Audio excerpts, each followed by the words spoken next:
औज़ु बिल्लाहि मिनश शैतानिर रजीम, बिस्मिल्लाहिर रहमानिर रहीम। Dear students, प्यारे बेटे बेटियों, मैं हूं आप सबका मोमिन व मददगार मुशर्रफ महमूद और आप सबको इल्म और अदब के प्लेटफॉर्म पर खुशामदीद कहता हूं। उम्मीद है आप खुश व खुर्रम होंगे और बेहतरीन अंदाज से इम्तिहान की तैयारी कर रहे होंगे। बेटा अल्लाह ताला आपको जिंदगी के हर मैदान में कामयाब करे, आमीन सुम्मा आमीन। आज का लेक्चर बेटा बहुत ज्यादा अहम होने जा रहा है। फर्स्ट ईयर का आपका ऑब्जेक्टिव पार्ट 20 नंबर का, 20 मिनट 20 नंबर। यकीन कीजिए बेटा मुफ्त के नंबर होते हैं, मुफ्त के नंबर होते हैं, लेकिन अफसोस होता है बच्चे इसमें भी नंबर कटवा बैठते हैं, हालांकि बहुत आसान चीजें होती हैं। आपके बेटा इस चैनल इल्म अदब पर आप जानते हैं ऑलरेडी डिटेल्ड वीडियोस मौजूद हैं। ये हिस्सा मारूजी के 4 हिस्से हैं ना, आपको नजर आ रहा है। 5 सबकी सवालात आने हैं, 5 अदबी इस्तिलाहात, 5 शेरी इस्तिलाहात, 5 तज़किर व तानीस। डिटेल वीडियोस ऑलरेडी आपके इस चैनल पर मौजूद हैं, लेकिन अब क्योंकि एग्जाम पास है, आपको इतना टाइम नहीं होगा, तो मैं अब ये एक ही वीडियो के अंदर हिस्सा मारूजी आपका कवर करूंगा, अगरचे डिटेल वीडियोस भी मौजूद हैं। तो ये बेटा एक वीडियो आपके लिए अहम होने जा रही है। अगर आप इस एक वीडियो को गौर से देखते हैं, समझते हैं, सिर्फ समझते हैं, तो यकीन कीजिए 20 नंबर पक्के। तो बेटा कोई महंगा सौदा नहीं है कि एक वीडियो में आपकी पूरे 20 नंबर की तैयारी हो जाए। और मैं ये शर्तिया कह रहा हूं, अगर आप इसको देखते हैं, मेरा दावा है बेटा तजर्बे की बुनियाद पर, ये एक वीडियो अगर आप तवज्जो से मुकम्मल देखते हैं, ये इंश्योर हो जाएगा कि आपके 20 नंबर पक्के। ठीक है जी, तो अल्लाह मुझे तौफीक दे समझाने की, आपको तौफीक दे समझने की। Let's start. बिस्मिल्लाहिर्रहमानिर्रहीम। जी बेटा साले अव्वल उर्दू हिस्सा मारूजी 20 नंबर। ये बेटा पहला सवाल होता है, लेकिन 4 हिस्सों पर मुश्तमिल होता है। जिस तरह आपको नजर आ रहा है, पहले 5 सबकी सवालात होते हैं, ये असबाक के अंदर से पूछे जाते हैं। ठीक है जी। फिर 5 अदबी इस्तिलाहात होती हैं, और वो अदबी इस्तिलाहात सिर्फ 3 ही हैं, तशबीह, इस्तारा, तलमी, इसमें से 5 नंबर का क्वेश्चन आता है। 5 नंबर शेरी इस्तिलाहात होती हैं, मतला, मक्ता, काफिया, रदीफ, ये भी 5 नंबर का। और 5 नंबर की गैर हकीकी तज़किर व तारीस यानी मुज़क्कर मुअन्नस, तो ये आपका 20 नंबर का बेटा पेपर पूरा होता है। एमसीक्यूज की शक्ल में होता है, आपने सिर्फ दुरुस्त जवाब को टिक करना होता है। ठीक है जी। और ये 20 के 20 करने होते हैं। ठीक है। इससे बेटा आपको कोई रटे मारने की जरूरत नहीं होती, क्योंकि आपने लिखना कुछ नहीं है। हिस्सा मारूजी में ऑब्जेक्टिव में आपने याद नहीं करना, रट्टा नहीं मारना, क्योंकि आपने लिखना तो कुछ है नहीं, आपने सिर्फ बात को समझना है। आपने सिर्फ बात को समझना है, क्योंकि इम्तिहान में लिखना कुछ नहीं है। एक सवाल होगा, 4 ऑप्शंस होंगी, जस्ट आपने दुरुस्त ऑप्शन को टिक करना होगा। ठीक है जी, चलें जी, लेट्स स्टार्ट। सबसे पहले सवाल नंबर 1 का फर्स्ट पार्ट, सबकी सवालात। ठीक है जी, जो जाहिर है असबाक में से आएंगे। ठीक है। अब बेटा बड़ी सिंपल सी बात, इसका तो कोई असूल या गैस नहीं हो सकता। सबकी सवालात का 14 असबाक है बेटा आपके। सबक में से एमसीक्यूज तो कहीं से भी बनकर आ सकता है, यानी किसी भी सबक की बच्चा एक एक लाइन से भी 4-4, 5-5 एमसीक्यूज बन सकते हैं, एक लाइन से। बाद वक्त ऐसा एमसीक्यू आया था टीचर को भी तवक्को नहीं होती, इस तरह भी आ सकता है। ठीक है जी। तो इसका तो बेटा जाहिर है कोई फार्मूला नहीं है सबकी इसबाक का, सवाई इसके एक तरीका है जो मैं आपसे शेयर कर रहा हूँ। और 20-22 साल के तजर्बे में जो सीखा बेटा, कुछ ना कुछ तो सीखा ही होगा, तो मैं आपसे शेयर करूँ। इसका बेटा बेहतरीन तरीका ये है कि टोटल आपके 14 असबाक हैं। आपने सिर्फ ये करना है 3-4 मरतबा असबाक को पढ़ लेना, सिर्फ असबाक। ठीक है, नज़्म गज़लें नहीं, सबकी एमसीक्यूज़ की बात, ये सिर्फ असबाक में से आएंगे। जब आप 3-4 मरतबा गौर से पढ़ लेंगे, तो फिर क्या होगा, कोई भी एमसीक्यू आएगा फौरन आपको क्लिक होगा, अच्छा इसका दुरुस्त जवाब ही है, क्योंकि आपने तो लिखना ही कुछ नहीं, सिर्फ दुरुस्त जवाब का इंतखाब करना। ठीक है जी। तो ये एक बेहतरीन तरीका होता है, इसका और कोई तरीका नहीं, कोई शॉर्टकट नहीं हो सकता। जो तरीका है आपको बता दिया है सबकी एमसीक्यूज तैयार करने का। क्या कि असबाक को आपने गौर से 3-4 मरतबा पढ़ लेना। ठीक है। अच्छा, बाज़ औक़ात आपके ज़हन में होता है ये जवाब दुरुस्त है, ये है, तो ज़हन में रखिए बेटा दुरुस्त जवाब वो होगा जो टेक्स्ट बुक के मुताबिक होगा। आपको अच्छा लगे या ना लगे, लेकिन जो टेक्स्ट बुक के मुताबिक है दुरुस्त जवाब वही होगा। लिहाजा आपको सिंपल सा बात बताई कि आपने असबाक की सिंपल रीडिंग कर लेनी है। ठीक है जी। आखिरी बड़ी अहम बात, एमसीक्यूज के बारे में। ये बेटा आपको तमाम एमसीक्यूज में काम देगी, सिर्फ उर्दू में नहीं, तमाम सब्जेक्ट्स में काम देगी। वही होता है बेटा, बच्चे गलती क्या करते हैं, एक ऑप्शन, एक स्टेटमेंट है, 4 ऑप्शंस है, बच्चे ढूंढते हैं दुरुस्त ऑप्शन कौन सी है। बेटा यूं ना किया करें, दुरुस्त ऑप्शन ना ढूंढा करें, बल्कि ये देखा करें सबसे ज्यादा गलत ऑप्शन कौन सी है। जो गलत ऑप्शन है उसको निकाल दें, एक निकल गई, बाकी क्या रह गए, 3, बाकी रह गए 3। अब आप फिर देखें कि इन 3 में से ज्यादा गलत ऑप्शन कौन सी है, निकाल दें, बाकी रह गई 2। अब 2 में से जो आपको ज्यादा ठीक लगे वो दुरुस्त होगा। यानी बजाय इसके कि आप दुरुस्त जवाब को निकालें, ऐसा ना कीजिए, आपने मैथ में पढ़ा होगा एलिमिनेशन मेथड, गलत जवाब निकालते जाएं, जो आखिरी जिंदा, बाकी तो कत्ल हो गए ना 3, जो आखिरी जिंदा बचेगा दुरुस्त जवाब होगा। आपको एक समझाने के लिए मिसाल दूं, मुगल बादशाह बड़ा कामयाब औरंगजेब आलमगीर, जिन्होंने लाहौर में मस्जिद भी बनवाई, बड़े नेक थे, तहज्जुद गुजार थे, इबादत गुजार थे, नमाज रोजे के पाबंद थे, लेकिन बादशाह बनने के लिए उन्हें अपने 4 भाई कत्ल करने पड़े, फिर बादशाह बने। तो उस वक्त बेटा असूल यही था, अगर बहुत से शहजादे होते थे ना तो बादशाह कौन बनता था, लड़ाई होती थी, जो आखिरी जिंदा बच जाता था बादशाह बनता था। तो मुश्ताक यूसुफ उनके बारे में लिखते हैं कि औरंगजेब आलमगीर इतने नेक थे, सारी जिंदगी ना तो उन्होंने कोई नमाज छोड़ी और ना अपना कोई भाई छोड़ा। ठीक है जी, तो वैसे ही बात जहन में आई, मैंने कहा आपसे शेयर कर लो। तो बेटा आपने यही मेथड अप्लाई कर लें, दुरुस्त जवाब नहीं निकालना, जिस तरह आपको बताया जो आखिरी जिंदा शहजादा बच जाता था वो बादशाह बनता था, तो आपने गलत जवाब निकालते चले जाने हैं, आखिरी जो बचेगा दुरुस्त जवाब होगा। इस तरह बेटा करेंगे तो गलती का इम्कान कम होगा। ठीक है बेटा, तो ये तो एक बुनियादी हदायत हो गई। पहले 5 सवालात जो सबकी सवालात होंगे, सबक में से आएंगे, सिंपल आपने असबाब की 3-4 दफा रीडिंग करनी है। ठीक है जी, बाकी जो 15 नंबर है वो ग्रामर में से है, उसको हम तफसील से देखते हैं और मैं कोशिश करता हूं कि आपको आसान से आसान अल्फाज में समझा सकूं। ठीक है बेटा, अगले जो 5 नंबर है वो है अदबी इस्तिलाहात। ठीक है, अब अदबी इस्तिलाहात 3 है, तशबीह, इस्तारा, तलमीह, लेकिन इससे पहले कि हम अदबी इस्तिलाहात पढ़ें, ये देखते हैं इस्तिलाह कहते किसको हैं। इस्तिलाह की जमा इस्तिलाहात, ये बेटा जिसको इंग्लिश में आप टर्मिनोलॉजी कहते हैं। आपको पता है ना, मैथ की अपनी टर्मिनोलॉजी है, फिजिक्स की अपनी है, केमिस्ट्री की अपनी है, हर लैंग्वेज की अपनी अपनी टर्मिनोलॉजी होती है। ठीक है, टर्मिनोलॉजी का क्या मतलब, इस्तिलाह का क्या मतलब, मखसूस अल्फाज।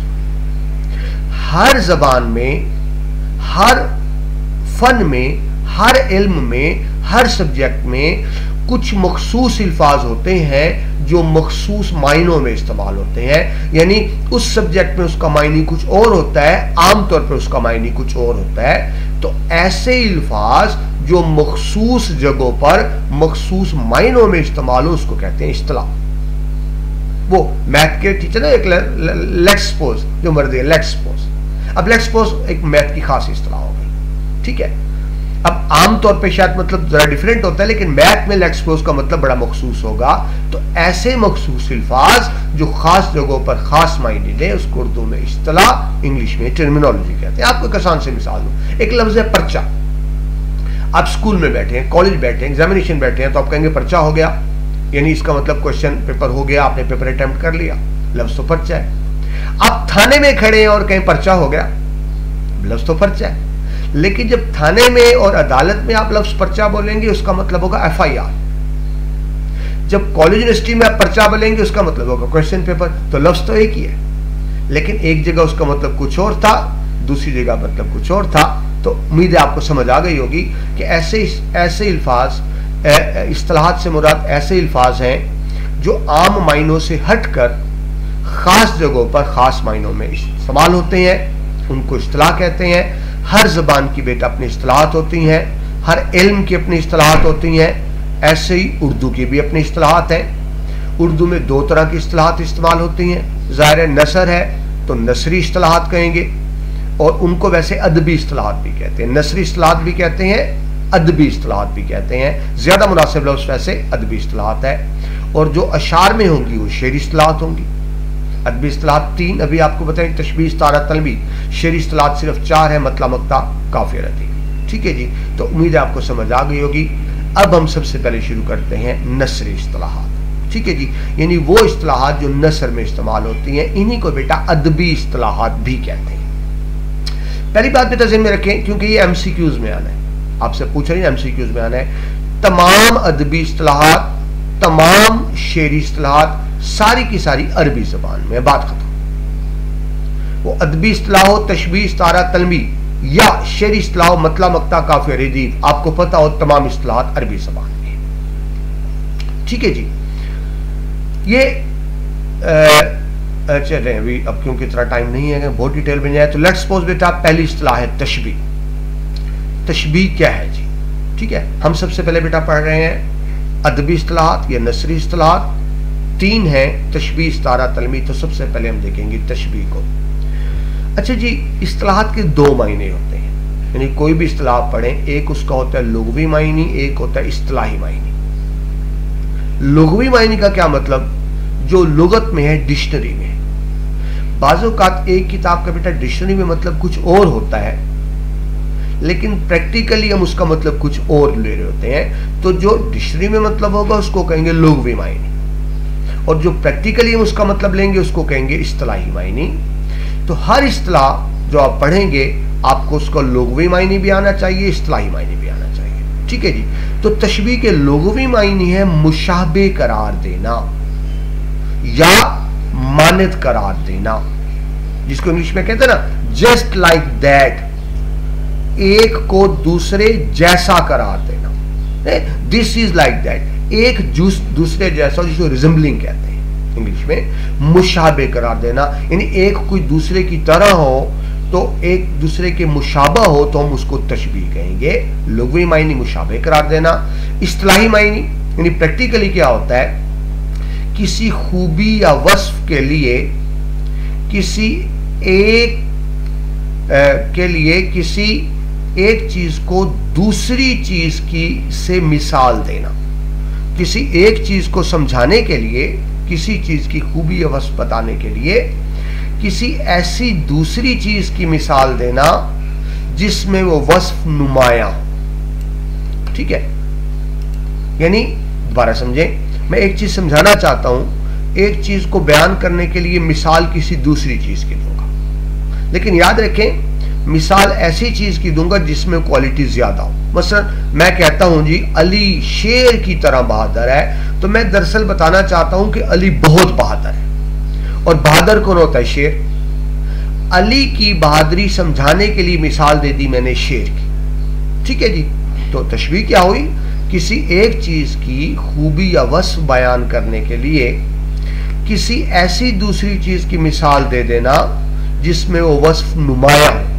यानी मैं जो क्वालिटी बताना चाह रहा हूं तो मिसाल किसी ऐसे की दूंगा जिसमें वो क्वालिटी ज्यादा हो। ठीक है जी।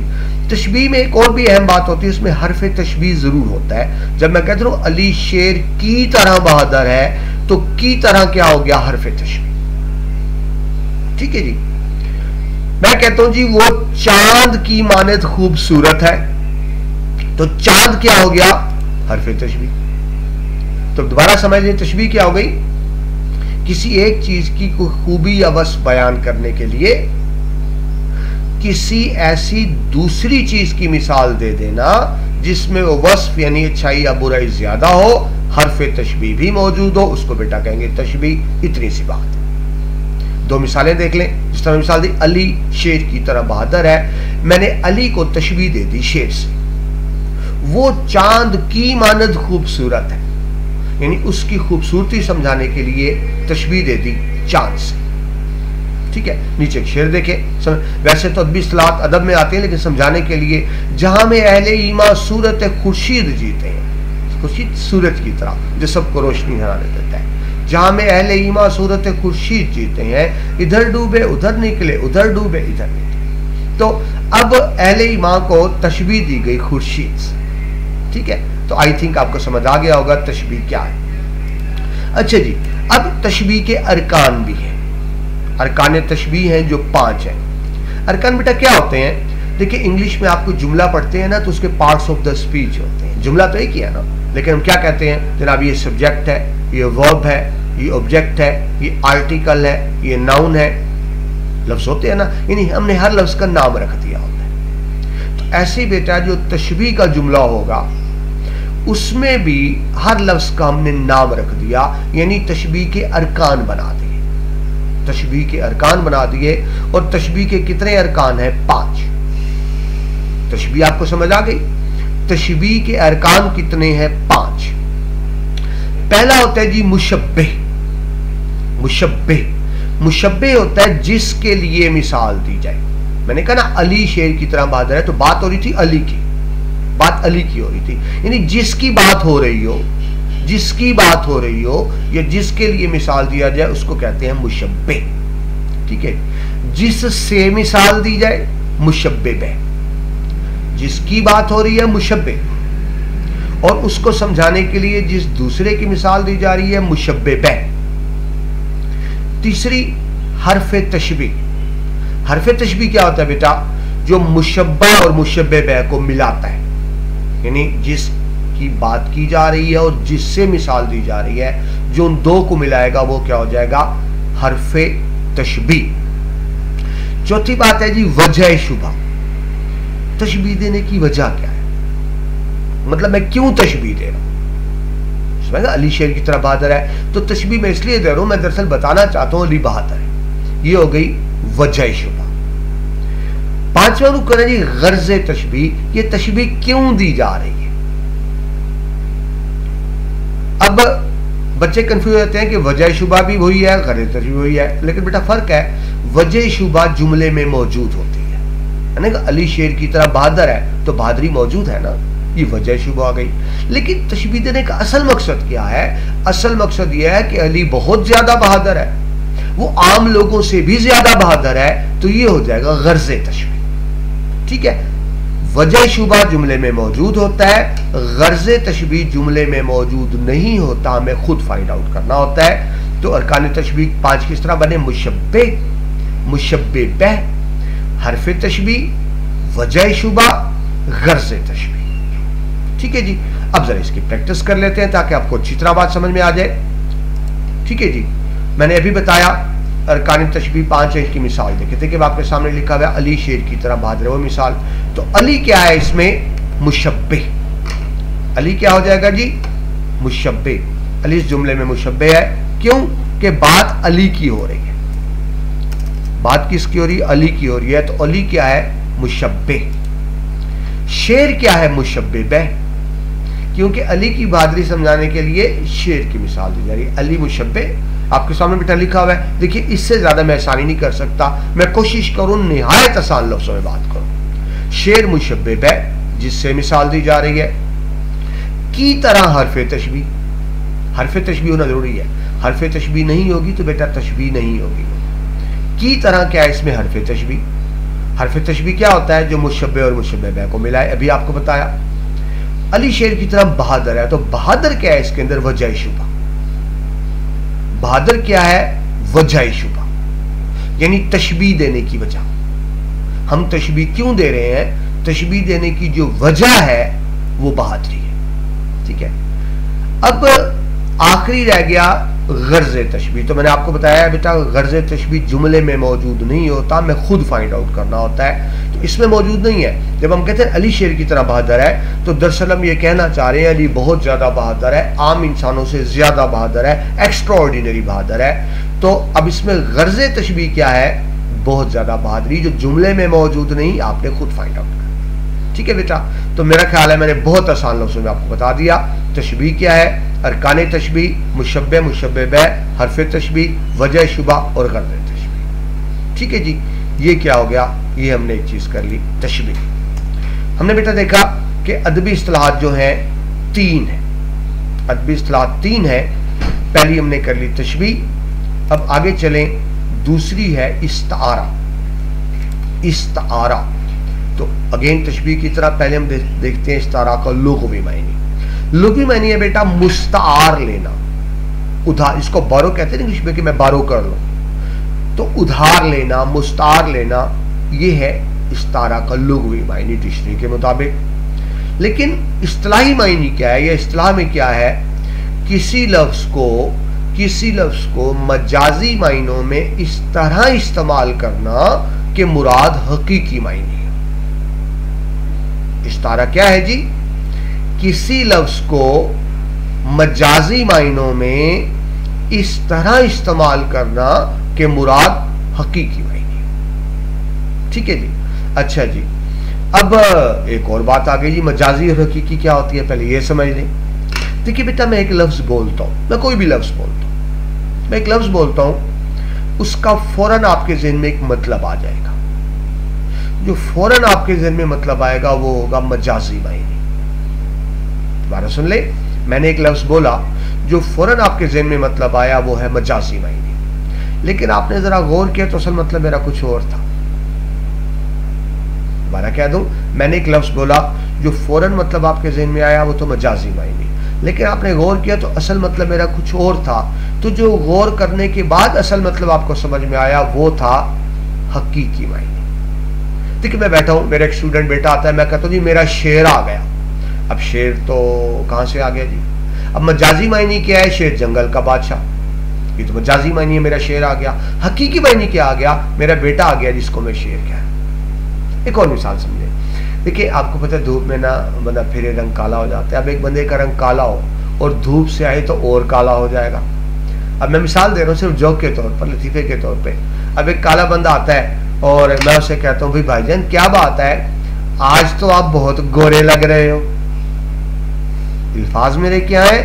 आज तो आप बहुत गोरे लग रहे हो। अब जाहिरी मतलब है गोरे लग रहे हो, ये मजाजी मायने। लेकिन असल में मैं कहना क्या चाहता हूँ? कहना ये चाहता हूँ, भाई काले तो तुम पहले भी थे, आज और ज्यादा काले लग रहे हो, आज और ज्यादा काले लग रहे हो। लफ्ज क्या है? गोरे लग रहे हो, मतलब है ज्यादा काले लग रहे हो। तो मैं लफ्ज बोलूं जो आपको फौरन समझ में आए वो होता है मजाजी मायने, जो गौर करने पर समझ में आए वो होता है हकीकी मायने। ठीक है जी। तो इस्तारा क्या हुआ? किसी लफ्ज को मजाजी मायनों में इस तरह इस्तेमाल किया जाए कि मुराद हकीकी मायने हो। यानी सिंपल सी बात बेटा समझ लें, यानी लफ्ज मैं कुछ और बोलूं, मतलब मेरा कुछ और। ठीक है जी। अच्छा जी, अब एक बड़ी अहम बात समझ लें। मैंने तशबीह में आपको बात बताया था कि उसमें हरफ तशबीह होता है। अगर तशबीह में हरफ तशबीह नहीं होगा तो फिर वो बन जाएगा इस्तारा। तशबीह में हरफ तशबीह होता है, और अगर तशबीह में से हरफ तशबीह निकाल दें वो इस्तारा बन जाता है। यानी इसको यूं भी पूछा जा सकता है कि तशबीह और इस्तारे में फर्क क्या है? तो तशबीह और इस्तारे में फर्क है सिर्फ हरफ तशबीह का। हरफ तशबीह है तो वो तशबीह है, हरफ तशबीह निकाल देंगे तो इस्तारा बन जाएगा। या यूं कहें, इस्तारा में हरफ तशबीह डाल देंगे तो तशबीह बन जाएगा। ठीक है। मसलन जब मैं कहता हूं मेरा बेटा चांद की तरह खूबसूरत है, ये तशबीह है। की तरह निकाल दूं, अब मैं कह दूं सिर्फ मेरा बेटा चांद है, मेरा बेटा चांद है, ये इस्तारा बन गया, क्योंकि हरफ तशबीह हमने निकाल दी। ठीक है। तो ये बुनियादी फर्क समझें, तशबीह इस्तारे में बुनियादी फर्क हरफ तशबीह का होता है। ठीक है जी। इस्तारा में मजाजी और हकीकी मायनों में तशबीह का ताल्लुक तो होता है। जब मैं कहता हूं मेरा बेटा चांद है तो ताल्लुक तो है ना कि चांद भी खूबसूरत है, बेटे को मैं खूबसूरत कहना चाह रहा हूं। तो इस्तारे में मजाजी हकीकी में तशबीह का ताल्लुक तो है, लेकिन हरफ तशबीह नहीं होता। ताल्लुक है, जब मैं कहता हूं मेरा बेटा चांद की तरह खूबसूरत है तो बेटे और चांद में ताल्लुक तो है। इस्तारा हो गया मेरा बेटा चांद है, ताल्लुक तो अब भी है, ताल्लुक तो अब भी है, लेकिन हरफ तशबीह नहीं है। ठीक है जी। जब मैं कहता हूं वो शेर की तरह बहादुर है, ये तशबीह, मैं सिंपल कह दूं वो शेर है, इस्तारा। वो चांद की तरह खूबसूरत है, तशबीह। सिंपल कह दूं वो चांद है, इस्तारा बन जाएगा। वो चराग की मानद रोशन है, तशबीह। लेकिन अगर मैं सिंपल कह दूं वो एक चराग है तो ये बन जाएगा अब इस्तारा। ठीक है। शेर देखें, एक रोशन दमाग था न रहा, शहर में एक चराग था न रहा। अब एक बंदे को चराग कहा जा रहा है तो ये हो गया इस्तारा। ठीक है जी। आपको समझ आ गई होगी इस्तारा क्या है? लफ्ज बज़ाहिर कुछ और मतलब कुछ और। ठीक है। ये तो एक अमलन है, लेकिन प्रैक्टिकली क्या होता है, तशबीह में से जब हम हरफ तशबीह निकाल देते हैं तो वो इस्तारा बन जाता है। ठीक है। दोबारा दोहरा दूं, तशबीह क्या था? किसी एक चीज की खूबसूरती या कोई सिफ्त में अच्छाई बुराई दोनों आते हैं। आप यूं कह लें, किसी एक चीज की अच्छाई या बुराई बयान करने के लिए किसी दूसरी चीज से मिसाल दे देना तशबीह होता है, उसमें हरफ तशबीह होना जरूरी है। जबकि इस्तारा क्या होता है? किसी लफ्ज को मजाजी मायनों में इस तरह इस्तेमाल करना कि मुराद हकीकी मायनी हो, कह मैं कुछ और रहा हूं मतलब कुछ और है, और इसमें हरफ तशबीह नहीं होता। तशबीह में से हरफ तशबीह निकाल दें तो वो इस्तारा बन जाता है। ठीक है जी, आगे चलें जी। जिस तरह आपने तशबीह के अरकान पढ़े थे बेटा, वैसे ही इस्तारा के अरकान भी है। इस्तारा के 3 अरकान है। तशबीह के आपने कितने कान पढ़े थे? 5।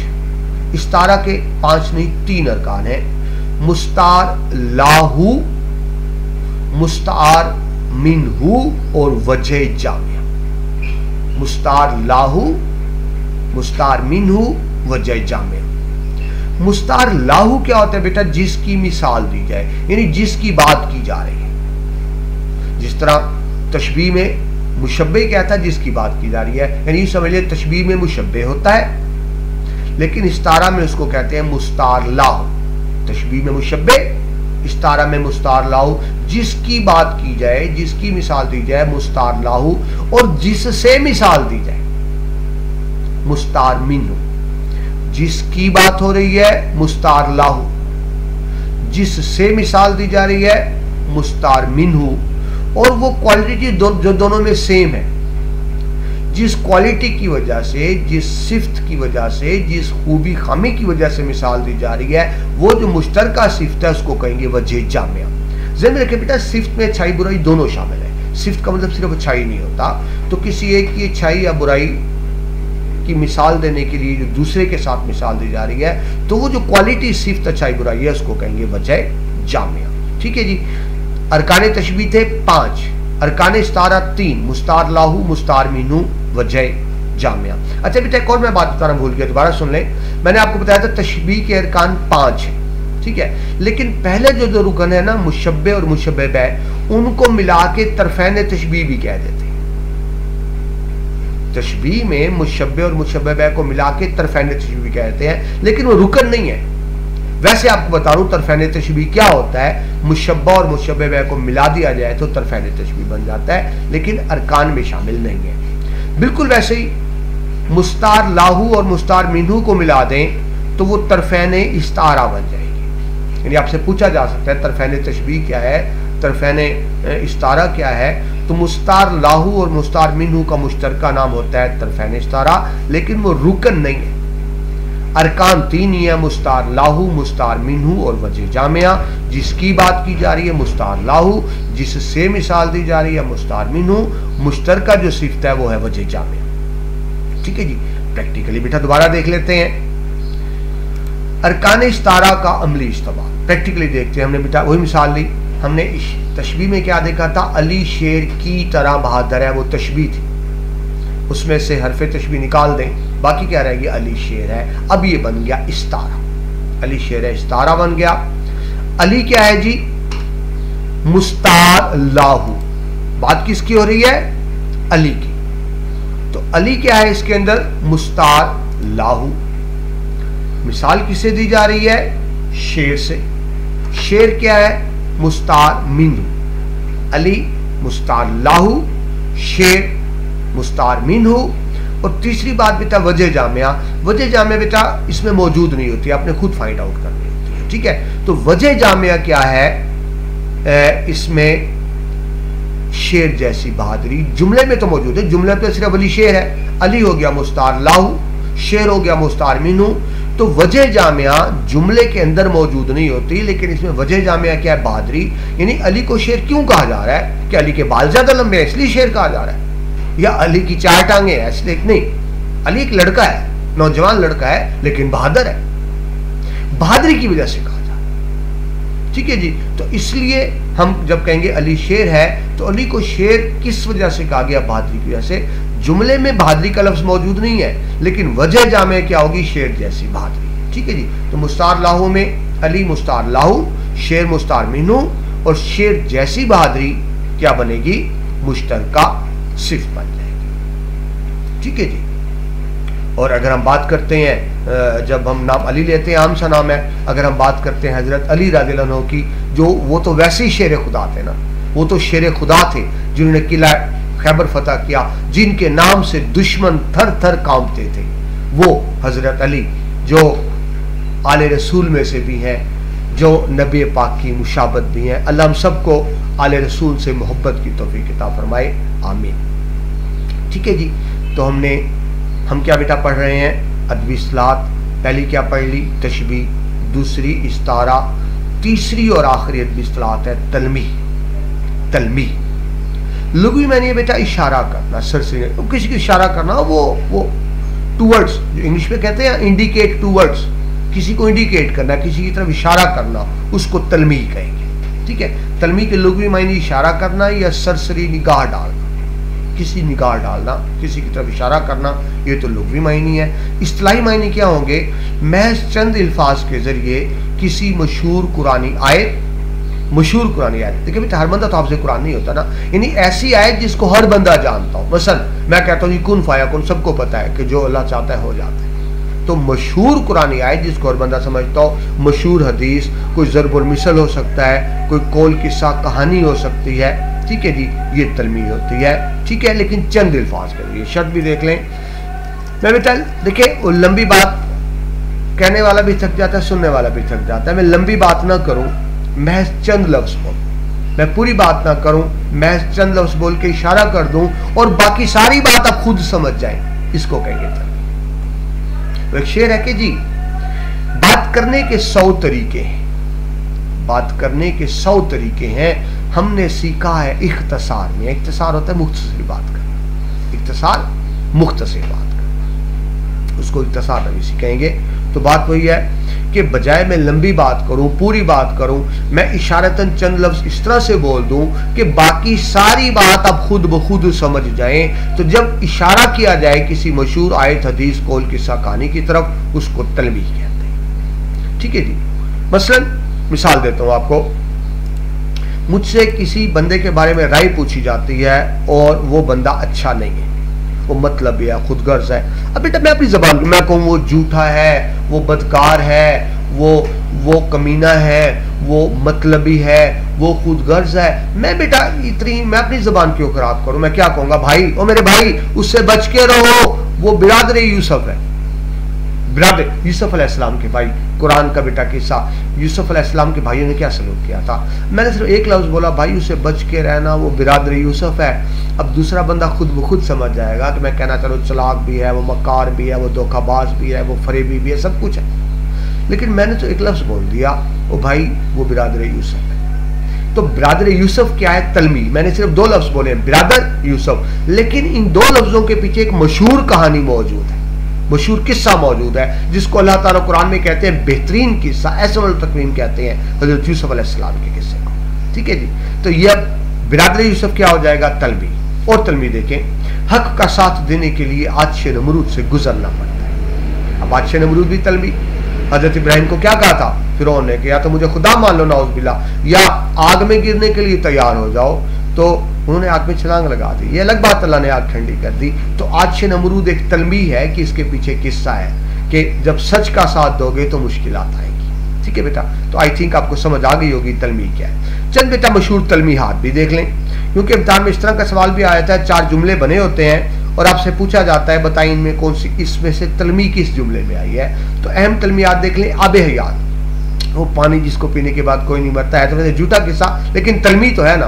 आब हयात, हुस्न यूसुफ, चाहे यूसुफ जिस कुएं में फेंका गया था आपको, बिरादरान यूसुफ, बाजार मिस्र जहां आपको बेचा गया, आतिश नमरूद, इब्ने मरियम हजरत ईसा अलैहिस्सलाम, असाए मूसा, हजरत मूसा के पास एक असा था, डंडा जो जमीन पे फेंकते थे तो सांप बन जाता था, सब्र अयूब, हजरत अयूब अलैहिस्सलाम का सब्र, गरिया अयूब, गरिया होता है रोना, हजरत अयूब का रोना बेटे के लिए, खैबर शिकन, हजरत अली राज़ियल्लाहु अन्हु, एक पूरा किस्सा है, तख्ते सुलेमान, कारून का खजाना, यद बैजा, रोशनात जिससे रोशनी निकलती थी, तख्ते ताउस, मनो सलवा, और पके पकाए खाने आते थे, कोहे तूर, जुए शीर, लैला मजनू, नहरे फरहाद, शीरीन फरहाद, ये सारे के सारे क्या है? तलमियात है। क्योंकि बेटा मैंने जो लफ्ज बोला है ना, यकीनन सुनते ही आपके ज़हन में एक बात आ गई होगी, तो इसको बेटा कहते हैं तलमी। ठीक है, इसके साथ ही बेटा अदबी इस्लाहात आपकी कंप्लीट हो। ठीक है जी,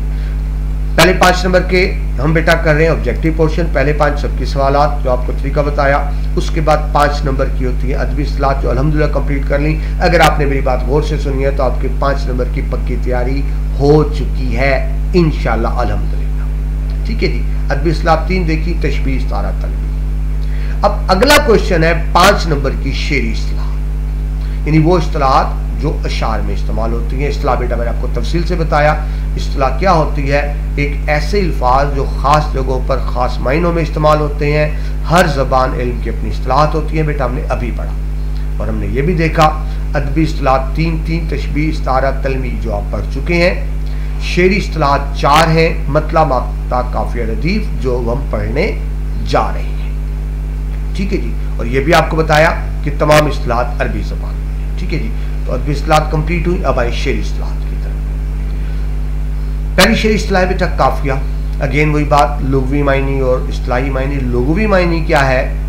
ठीक है, पीछे आने वाला, जिसको मतलब पीछा करना, चेस करना, पीछे आने वाला या पैदर पे आने वाला, बार बार आने वाला। तो पीछे आने वाला या पैदर पे आने वाला, ये काफिया को लुग़वी मायनी। इस्तिलाही मायनी क्या है बेटा? यानी प्रैक्टिकली ये किन मायनों में इस्तेमाल होता है? प्रैक्टिकली बेटा इस्तिलाह में ऐसे हम वज़नी अल्फाज जो पाबंद नज़म, गज़ल या कसीदा के पहले शेर के दोनों मिसरों में, जबकि बाकी अशार के सिर्फ दूसरे मिसरे में इस्तेमाल हो। ठीक है, अब मैं एक एक लफ्ज़ की वजाहत कर दूं, शायद आपको लफ्ज़ मुश्किल लगे हों।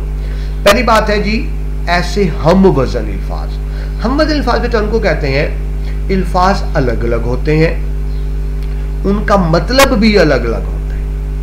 अल्फाज भी अलग अलग है, उनका मतलब भी अलग अलग है, लेकिन बोलने में साउंड, यहां से आपका साउंड बॉक्स है ना, आवाज एक जैसी निकलती है। मसलन आन, बान, शान, तान, कान, देखिए लफ्ज अलग अलग है, साउंड एक। आन, बान, शान, तान, कान, साउंड एक जैसा है। तो ऐसे अल्फाज जो अल्फाज मुख्तलिफ होते हैं, उनके मायने भी मुख्तलिफ होते हैं, लेकिन बोलने में आवाज एक जैसी आती है, उसको हम कहते हैं हम वजन अल्फाज। ठीक है, अब आपको समझ आ गई हम वजन अल्फाज क्या होते हैं। आपको बेटा एक सच्चा वाकया सुनाऊं, जोक नहीं, सच्चा वाकया है। मौलाना जफर अली खान बेटा तहरीक आज़ादी के बड़े रहनुमा थे, आलिम दीन थे, साफ़ी थे। तो उनके एक भाई का नाम, एक भाई थे मौलाना मोहम्मद अली जौहर, तो उनका तखल्लुस था जौहर। उनके एक और बड़े भाई थे फरजंद अली गौहर, तो उनका तखल्लुस गौहर था। तो मौलाना के एक भाई का तखल्लुस जौहर, एक का तखल्लुस गौहर। तो मौलाना जफर अली खान ने, एक पुरानी ज़ाहिर पाकिस्तान से पहले की बात है, एक अंग्रेज़ खातून ने, साफ़ी ने सवाल किया कि आपके एक भाई अपने आप को जौहर कहते हैं, उनका तखल्लुस जौहर है, दूसरे गौहर कहते हैं, आपका तखल्लुस क्या है? तो मौलाना जफर अली खान की रगे ज़राफ़त भड़की, उन्होंने कहा जी आप मुझे शौहर कह सकती हैं। ठीक है जी, एक भाई जौहर, दूसरा गौहर, उन्होंने कहा जी मुझे आप शौहर कह। तो अब आपको आई थिंक अच्छी तरह से समझ आ गई होगी कि हम बदल लफ्ज़ क्या होते हैं। गोहर, जौहर, शौहर, लफ्ज़ अलग अलग है, साउंड एक जैसा है। ठीक है जी, ये मिसाल देने का मकसद ये था कि आपको बात याद रह जाए। तो इस्लाम में ऐसे हम वज़न अल्फाज जो नज़म, गज़ल, कसीदा भी है, समझे बेटा। नज़म शायरी की वो किस्म है जिसमें एक ही टॉपिक चल रहा होता है, यानी हमद है ना तो तमाम अशार अल्लाह के बारे में होंगे। नात है, तमाम अशार में नबी पाक मुस्तफ़ा सल्लल्लाहु अलैहि वसल्लम के औसाफ बयान होंगे। उसका एक मौजू होता है, अशार एक दूसरे से जुड़े होते हैं, उसको कहते हैं नज़म। गज़ल क्या होती है? गज़ल का बेटा हर शेर एक दूसरे से अलग अलग होता है, यानी आपस में जुड़े हुए नहीं होते। मुमकिन है गज़ल का पहला शेर इश्क हकीकी का हो, अल्लाह की मोहब्बत में हो, दूसरा शेर इश्क मजाजी पर हो, तीसरा शेर सियासत पे हो और चौथे शेर पे कोई और बात हो। गज़ल का हर शेर एक दूसरे से अलग अलग होता है। यही वजह बेटा गज़ल का कोई उन्वान नहीं होता। गज़ल के एक शेर की तशरीह में हम दूसरे शेर का सहारा नहीं देते। तो शायरी की वो किस्म जिसमें अशार जुड़े हों, बाहम मरबूत हों, एक उन्वान हो, उसको नज़म कहते हैं। लेकिन शायरी की वो किस्म जिसमें हर शेर अलग अलग हो, एक शेर की तशरीह में दूसरे का सहारा ना ले, उसको कहते हैं बेटा गज़ल। कसीदा क्या होता है? कसीदा शायरी की वो किस्म है जिसमें किसी की तारीफ बयान की जाए, किसी शख्सियत की तारीफ बयान की जाए, उसको कहते हैं कसीदा। पुराने ज़माने में बेटा बादशाह जो थे उनके दरबार में शायर पेश होते थे, बादशाहों की तारीफ में कसीदे लिखते थे, उनकी तारीफ करते थे और उनको इनाम इकराम मिलता था। मीर तकी मीर, गालिब और इवन के हजरत अल्लामा इकबाल ने भी बहुत से कसीदे लिखे। ठीक है, तो ये आपको समझ आ गई कि ये जो शेरी इस्तिलाहात हैं काफिया, ये कहाँ यूज होगी? नज़म, गजल और कसीदा। ठीक है जी। अच्छा, एक और बात मैं भूल गया, नज़म के साथ पाबंद भी लिखा हुआ है, पाबंद नज़म। नज़में भी बेटा दो तरह की होती हैं, पाबंद नज़म, आज़ाद नज़म। पाबंद नज़म वो होती है जिसके दोनों मिसरे बराबर। आपने बेटा अभी तक 9th 10th फर्स्ट ईयर में जितनी भी नज़में पढ़ी हैं सारी की सारी पाबंद नज़में थी, यानी इनके दोनों मिसरे बराबर थे, इनको पाबंद नज़म कहते हैं। एक होती है आज़ाद नज़म, मिसरे बड़े छोटे होते हैं, मसलन पहले मिसरे में 3 लफ्ज़ हैं, दूसरे में 8 आ गए, तीसरे में 5 आ गए, चौथे में 6 आ गए। जिसमें मिसरे बड़े छोटे होते हैं यानी वो नज़म वज़न में नहीं होती, उसको कहते हैं आज़ाद नज़म। और ऐसी नज़म जिसके मिसरे वज़न में हो बराबर, उसको कहते हैं पाबंद नज़म। आपके कोर्स में जितने भी नज़में हैं पाबंद नज़में, ठीक है जी। तो काफिये का ताल्लुक भी बेटा पाबंद नज़म से है, यानी ये असूल आज़ाद नज़म में अप्लाई नहीं होंगे, सिर्फ पाबंद नज़म में अप्लाई। ठीक है, अब देखिए तो आपको सारी बात समझ आ जाएगी। मैंने एक्सप्लेन कर दिया कि काफिया क्या होता है। इस्तिलाह में ऐसे हम वजन अल्फाज जो पाबंद नज़म, गजल या कसीदा के पहले शेर के दोनों मिसरों में, पहले शेर के दोनों मिसरों में आए, जबकि बाकी अशार के सिर्फ दूसरे मिसरे में आए। दोबारा देख ले, काफिया क्या है? ऐसे हम वजन अल्फाज जो पाबंद नज़म, गजल, कसीदा के पहले शेर के दोनों मिसरों में आए, बाकी अशार के सिर्फ दूसरे मिसरे में आए। तो वो जो ऐसे हम वजन लफ्ज़ है ना, जो पहले शेर के दोनों मिसरों में आ रहे हैं, बाकी में सिर्फ दूसरे में आ रहे हैं, तो उस हम वजन लफ्ज़ को काफिया कहते हैं। इतनी सी बात है बेटा। मसलन आपकी बेटा जो पहली हमद है फर्स्ट ईयर में, अल्लाह ताला का जिक्र, उसमें पहला शेर क्या है? दूसरा कौन है जहां तू है, तू अल्लाह। दूसरा कौन है जहां तू है, कौन जाने तुझे कहां तू है। तो देखिए पहले मिसरे में कहा गया जहां और कहां, तो ये काफिया है। पहले मिसरे में आया जहां, दूसरे में कहां। तो पहले शेर के दोनों मिसरों में आ गया जहां कहां, बाकी हम सुने पूरी सुने। पहले के दोनों में आ गया दूसरा कौन है जहां तू है, कौन जाने तुझे कहां तू है। और आ गया लाख पर्दों में है तू बेपर्दा, 100 निशानों पे बेनिशान तू है। तो अब देखिए दूसरे शेर का पहला मिसरा क्या है? लाख पर्दों में है तू बेपर्दा, इसमें तो काफिया नहीं आया। हाँ, दूसरे मिसरे में फिर आ गया 100 निशानों पे बेनिशान तू है, तो अब क्या आ गया? बेनिशान। पहले शेर के दोनों मिसरों में था जहां कहां, दूसरे शेर में आ गया बेनिशान। आगे क्या है? तीसरा, तू है खुलवत में, तू है जिलवत में, कहीं पिन्हा कहीं आया तू है, अब आ गया आया। तो जहां, कहां, आया, मेहमा, बागबा, राजदा, ये सारे के सारे काफी। ठीक है, आपको समझ आ गई? काफिया क्या होता है? ऐसे हम वजन अल्फाज जो पाबंद नज़म, गजल, कसीदा के पहले शेर के दोनों मिसरों में आते हैं, लेकिन बाकी अशार के सिर्फ दूसरे मिसरे में आते हैं। ठीक है जी, तो मैंने लिख भी दिया कि आप बुक में देखें, आपको समझ आ जाएगी। जो पहली आपकी हमद है, तो पहले शेर में काफिया है जहां और कहां, जबकि हमद के बाकी अशार में जो काफिये यूज हुए हैं, वैसे काफिया लफ्ज नहीं होता बेटा, काफिये की जमा होती है कवाफी। यानी पहले शेर में 2 कवाफी क्या है? जहां कहां, और बाकी जो कवाफी यूज हुए हैं वो क्या है? निशान, अया, मेहमा, बागबा, रास्ता। ठीक है जी। अच्छा जी, आगे बेटा आप कुछ मुतफरिक सवालात भी देख लें, क्योंकि आपको एमसीक्यूज में आने और एमसीक्यूज में कुछ भी पूछा जा सकता है। ठीक है जी, तो ये बेटा चंद एडिशनल मालूमात ये हैं बेटा, जो पिछले मैंने ऐसे ही नहीं, पिछले बहुत सारे, जब बेटा टीचर बात कर रहा होता है ना, तो सिर्फ आपसे बात नहीं कर रहा होता, पिछले कई सालों के पेपर भी ज़हन में होते हैं। तो कुछ ऐसे क्वेश्चन जो पिछले सालों में आए हुए हैं एडिशनल, वो भी जरा देखें। वो क्या है बेटा? मैंने अभी आपको बताया शेरी इस्तिलाहात 4 है: मतला, मक्ता, काफिया, रदीफ। मतला, मक्ता, काफिया, रदीफ शेरी इस्तिलाहात हैं 4। अच्छा, इनमें जो कंपलसरी है ना वो सिर्फ काफिया है। जो आना लाजमी है। पाबंद नज़म में, गजल में, कसीदा में काफिया आना लाजमी है। काफिए के बगैर पाबंद नज़म नहीं हो सकती, काफिए के बगैर गजल नहीं हो सकती, काफिए के बगैर कसीदा नहीं हो सकता। तो काफिया कंपलसरी है, लेकिन बाकी तीनों चीजें कंपलसरी नहीं है। मतला है, मक्ता है, रदीफ है, वो हो भी सकते हैं, वो नहीं भी हो सकते, वो एक भी हो सकते हैं, एक से ज्यादा भी हो सकते हैं। तो फिर दोबारा दोहरा दूं, शेरी इस्तिलाह 4 मतला, मक्ता, काफी, रदीफ। इसमें जो कंपलसरी है, जो लाजमी है, वो सिर्फ काफिया है, बाकी 3 लाजमी नहीं है। ठीक है, अब देखिए इस एक लाइन में आपके कितने एमसीक्यूज कवर हो गए। मतला, मक्ता, काफी, रदीफ में सिर्फ काफिया लाजमी है। ठीक है, तो मुतफरिक सवाल में पहले मैंने ये लिखा कि पाबंद नज़म, गजल, कसीदा में काफिया होना जरूरी है। एक और बात भी लिखी कि काफिया रदीफ से पहले आता है। देखिए अभी आपने शेर क्या पढ़ा, दूसरा कौन है जहां तू है, कौन जाने तुझे कहां तू है। रदीफ क्या होती है बेटा, जो लफ्ज रिपीट हो रहे हैं, वो लफ्ज जो बार बार रिपीट हो रहे हैं, पहले शेर के दोनों मिसरों में और आखिरी शेर के पहले शेर के दोनों मिसरों में, बाकी शेर के दूसरे मिसरे में जो रिपीट हो रहे हैं। रिपीट क्या वर्ड हो रहा है, तू है। दूसरा कौन है जहां तू है, कौन जाने तुझे कहां तू है। तो तू है क्या है इसमें, रदीफ। और आपने देखा कि रदीफ एंड पे आती है।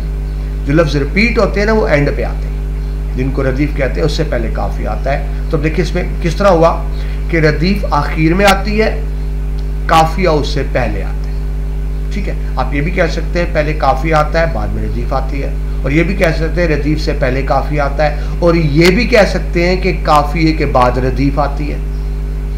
बात तो एक ही है ना, घुमा फिरा के बात हो रही है। तो यह मैंने क्या लिख दिया, काफिया रदीफ से पहले आता है और रदीफ हमेशा आखिर में आती है। अच्छा जी, काफिया हमेशा एक लफ्ज पर मुश्तमिल होता है। जिस तरह देखें पहले शेर में काफिया क्या था, जहां कहां, तो सिर्फ एक लफ्ज था, जहां, कहां, अया, निशा, मेहमा, बागबा। काफिया हमेशा एक लफ्ज पे होता है। काफिये की जमा होती है कवाफी, मैंने भी आपको बताया। ठीक है जी। अच्छा जी, ऐसा कलाम भी होता है जिसमें काफिया ना हो,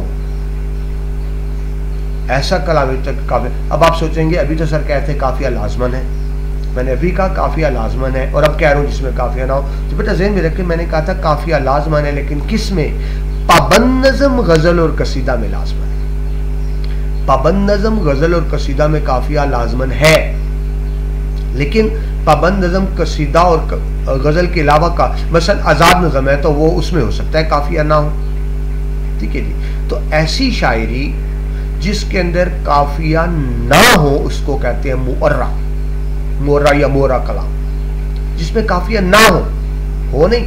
दोबारा समझ लें, शायरी ऐसे अशार या शायरी की वो किस्म जिसके अंदर काफिया मौजूद ना हो उसको कलाम मुअर्रा कहते हैं। ठीक है जी। ये के ऊपर, ये मोर्री नहीं कहेंगे, मैं लगा दूं, ये के ऊपर खड़ी जबर है, कलाम मुअर्रा। ये क्या होता है, जिसके अंदर काफिया ना हो। ठीक है जी, काफिया हो गया। आगे बेटा रदीफ, जो मैं आपको पहले बता चुका हूं, शेर इस्तिलाह 4 मतलब उतना काफिया रदीफ, हमने पहले काफिया किया, अब रदीफ। रदीफ बेटा आपको पहले ही बता चुका हूं क्या होती है। 12 लुग़वी मायने क्या है, पिछला सवार। इसका तो पूरा मतलब है घोड़े पर बैठे 2 सवारों में से पिछला सवार। ठीक है, अब वो भी क्लोज बैठे होते हैं ना, साथ जुड़ के बैठे होते हैं। ठीक है, तो वो रदीफ होती है। ये लुग़वी मायने। इस्तिलाही मायने क्या है बेटा, अभी मैंने आपको बताया रदीफ के इस्तिलाही मायने ये होते हैं कि इस्तिलाह में बार बार दोहराए जाने वाले ऐसे अल्फाज, बार, ये जो लफ्ज रिपीट हो रहा है, the same word which is being repeated, वही लफ्ज, उस जैसा नहीं, वही लफ्ज। इस्तिलाह में बार बार दोहराए जाने वाले ऐसे अल्फाज जो पाबंद नज़म, गजल या कसीदा के पहले शेर के दोनों मिसरों में, जबकि बाकी अशार के दूसरे मिसरे में इस्तेमाल हो। फिर देख लें रदीफ क्या है, इस्तिलाह में बार बार दोहराए जाने वाले ऐसे अल्फाज जो पाबंद नज़म, गजल या कसीदा के पहले शेर के दोनों मिसरों में, जबकि बाकी अशार के सिर्फ दूसरे मिसरे में इस्तेमाल हो, उसको रदीफ कहते हैं। ठीक है जी।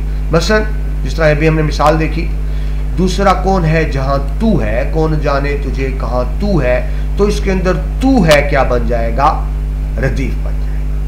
क्योंकि लफ्ज तू है बार बार रिपीट हो रहा है। ठीक है, अब देखिए तू है दो वर्ड है, हमने अभी क्या पढ़ा है, काफिया सिर्फ एक लफ्ज पे मुश्तमिल होगा, लेकिन रदीफ जरूरी नहीं एक लफ्ज पे मुश्तमिल हो। रदीफ में एक भी लफ्ज हो सकते हैं, दो भी हो सकते हैं, तीन भी हो सकते हैं, और इससे ज्यादा भी हो सकते हैं। कितने हो सकते हैं तादाद मुकर्रर नहीं है। तो अगर आपसे पूछा जाए रदीफ में कितने लफ्ज हो सकते हैं, तो बेटा इसका दुरुस्त जवाब क्या होगा, एक या एक से ज्यादा, तादाद मुकर्रर नहीं है। मतलब बेटा आपकी एक नज़म है, तीसरी नज़म है पेज 76 पर, तस्लीम और रजा। इसमें पूरी की पूरी लाइन रिपीट हो रही है। वो कौन सी लाइन है, पूरे हैं वही मर्द जो हर हाल में खुश है। तो ये पूरी की पूरी लाइन रिपीट हो रही है। इस लाइन में 11 लफ्ज है, तो यहां तो रदीफ 11 लफ्ज हो गए। तो लिहाजा रदीफ के अल्फाज की तादाद मुकर्रर नहीं होती। हाँ, ये होगा एक या एक से ज्यादा। ठीक है जी। इसमें फिर वो मुतफरिक सवाल देख लें जो मैंने बेटा अभी आपको बताया और तफसील से बताया।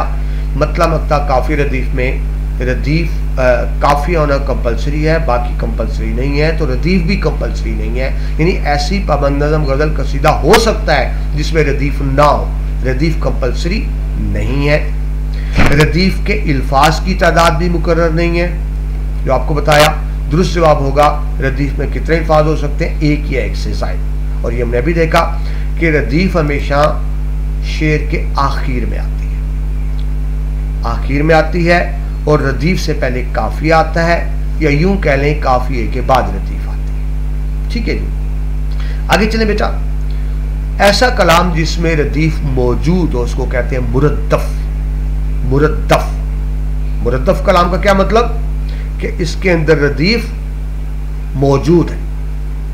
ठीक है, और जिसके अंदर रदीफ मौजूद ना हो उसको कहते हैं गैर मुरद्दफ। लफ्ज देख लें, मुरद्दफ, गैर मुरद्दफ। इस हमने बेटा काफिया में क्या देखा था कि जिसमें काफिया ना हो, जिस कलाम में काफिया ना हो उसको मुअर्रा कहते हैं। काफिया ना हो तो मुअर्रा। लेकिन रदीफ में ऐसा नहीं है, जिसमें रदीफ होगी उससे मुरद्दफ कलाम कहेंगे, और जिसमें रदीफ नहीं होगी उसको गैर मुरद्दफ कलाम कहेंगे। तो ये बेटा कुछ एडिशनल इंफॉर्मेशन और भी थी। ठीक है जनाब। तो हम पढ़ रहे हैं बेटा शरीसलात।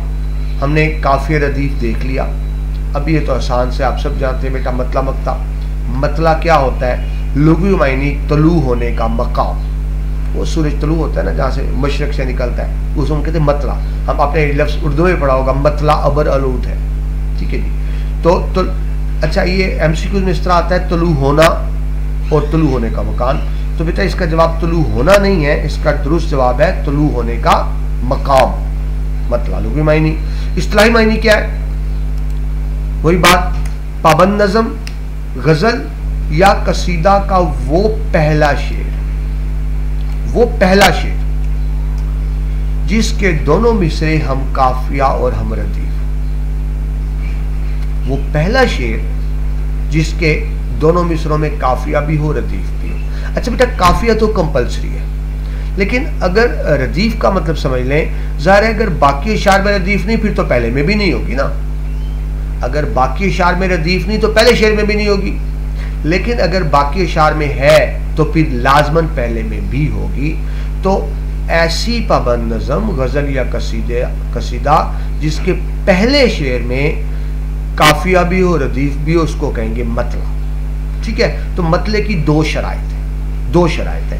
पहली शर्त क्या है, पहला शेर। मतलब हमेशा पहला शेर होता है। पहली शर्त क्या है, पहला शेर हो।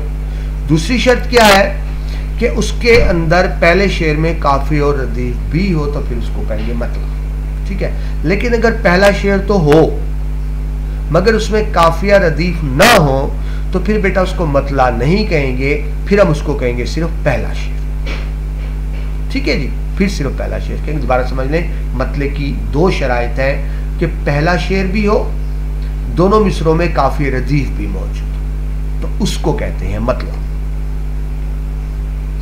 यही शेर दोबारा देखेंगे, हमने पहले देखा था। दूसरा कौन है जहां तू है, कौन जाने तुझे कहां तू है। तो देखिए पहला शेर है, काफिया भी है दोनों में, जहां और कहां, रदीफ भी है दोनों में, तू है और तू है, तो इसको कहेंगे मतला। पहला शेर भी है, काफिया रदीफ भी है। ठीक है जी। तो ये आई थिंक आसान सी बात थी, बस आपको ये देखना है कि मतला की दो शराइत। इससे बेटा मुतफरिक सवाल आ सकते हैं, वही बात जो मैं आपको एक ही बात बार बार कह रहा हूँ, मतला मक्ता काफिर अदीब में काफिया ज़रूरी है, बाकी ज़रूरी नहीं है, तो मतला भी ज़रूरी नहीं है, यानी हो भी सकता है नहीं भी हो सकता। पाबंद नज़म गज़ल कसीदा में मतला का होना ज़रूरी नहीं है। लेकिन एक और बात यह बेटा, मतले एक से ज़ायद भी हो सकते हैं, एक से ज़ायद भी। ज़ायद किस तरह? देखिए पहले शेर के दोनों मिसरों में काफिर अदीफ आ गया तो मतला बन गया। अच्छा, अब दूसरे शेर में फिर दोनों मिसरों में काफिर अदीफ आ जाए, पहले शेर के भी दोनों मिसरों में काफिर अदीफ, दूसरे शेर के फिर दोनों मिसरों में काफिर अदीफ आ जाए, तो अब उसको क्या कहेंगे? ये दूसरा मतला हो गया ना, उसको कहेंगे मतला है सानी। वो पहला शेर जिसमें काफिर अदीफ है मतला, वो दूसरा शेर जिसमें काफिर अदीफ आ गया मतला सानी, ठीक है जी। लेकिन अगर उसके बाद फिर किसी और शेर में भी आ जाए, किसी और शेर में फिर काफिर अदीफ आ जाए, तो फिर उसको कहेंगे बेटा हुस्ने मतला। वो पहला शेर जिसमें काफिर अदीफ मौजूद हो उसको मतला कहते हैं, वो दूसरा शेर जिसमें काफिर अदीफ मौजूद हो उसको मतला सानी कहते हैं, और दूसरे के बाद फिर कोई भी शेर जिसमें काफिर अदीफ मौजूद हो उसको कहते हैं हुस्ने मतला। अच्छा बेटा, ये थोड़ा सा इख्तिलाफ भी है, बाज टीचर्स कहते हैं जो दूसरा मतला है वही हुस्ने मतला भी है। अब बेटा इसमें इख्तिलाफ है, यानी बाज दानिश अहले इल्म के नज़दीक जो दूसरा मतला है उसको मतला सानी कहते हैं, और बाज के नज़दीक जो दूसरा मतला है उसको बाज के नज़दीक जो दूसरा मतला है उसको हुस्ने मतला कहते हैं। पहला मतला दूसरा हुस्ने मतला, एक का तो ये ख्याल है, कुछ का ख्याल ये नहीं, पहला मतला है दूसरा मतला सानी है, उसके बाद कोई शेर जिसमें दोनों में काफिर अदीफ हो तो हुस्ने मतला है। तो इसमें थोड़ा सा इख्तिलाफ है कि वो दूसरा शेर जिसमें काफिर अदीफ मौजूद है वो मतला सानी है या हुस्ने मतला है। कुछ उसको हुस्ने मतला कहते हैं, कुछ मतला सानी कहते हैं। मेरे हिसाब से उसको मतला सानी कहेंगे, और मतला सानी के बाद अगर कोई शेर आता है तो हुस्ने मतला कहेंगे। लेकिन ज़ेन मेरे इसमें बहरहाल इख्तिलाफ मौजूद है, मुख्तलिफ माहिरीन की राय मुख्तलिफ है।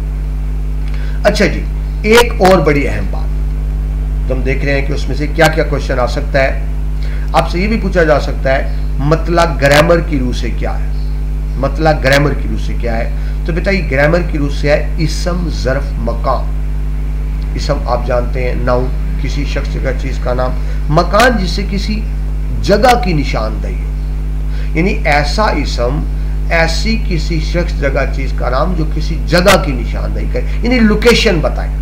मकान लोकेशन, जिसमें लोकेशन आ रही है उसको कहते हैं इसम ज़र्फ मकान। तो मतलब में लोकेशन आ गई ना, पहला शेर लोकेशन हो गई ना। हमने क्या पढ़ा? पाबंद नज़म गज़ल या कसीदा का वो पहला शेर, तो लोकेशन आ गई। तो इसलिए मतला को इसम ज़र्फ मकाम भी कहते हैं ग्रामर की रूह से। मतले को बेटा कलाम का नकीब भी कहते हैं। नकीब कहते हैं स्टार्ट करना। जिस तरह बेटा प्रोग्राम होता है, स्टेज सेक्रेटरी प्रोग्राम को शुरू करता है, तो जो स्टेज सेक्रेटरी होता है ना उसको कहते हैं प्रोग्राम का नकीब है, वो नकाबत कर रहा है यानी स्टार्ट कर रहा है। तो पाबंद नज़म गज़ल कसीदा भी क्योंकि मतला से शुरू होती है तो इसलिए मतले को कलाम का नकीब भी कहा जाता है। ठीक है, तो मतला की दो शरायतें, दो शरायत, पहला शेर हो, दूसरी बात उसके पहले शेर के दोनों मिसरों में काफिर अदीफ मौजूद हो तो मतला कहलाएगा, वरना पहला शेर कहलाएगा। ठीक है, आगे चलेंगे मक्ता। आखिरी शेर इस्तिलाह चार थी, मतला मक्ता काफिर अदीफ, तो आखिरी है जी मक्ता। लुग़वी मायनी कता करना, काटना, यानी एंड हो गया, दी एंड, कलाम खत्म हो गया, कट गया, एंड हो गया, तो लुग़वी मायनी कता करना या काटना। इस्तिलाही मायनी क्या है?